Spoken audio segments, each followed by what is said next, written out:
పసుపు కుంకుమతో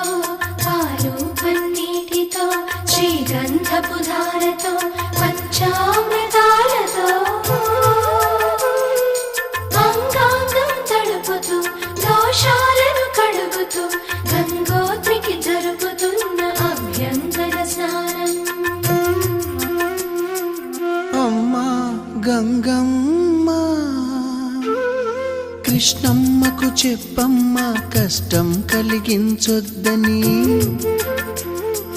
యమునకు చెప్పమ్మా సాయమునకు వెనకాడొద్దని,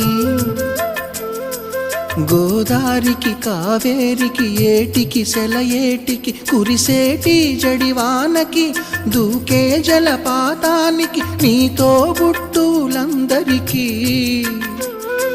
చెప్పమ్మా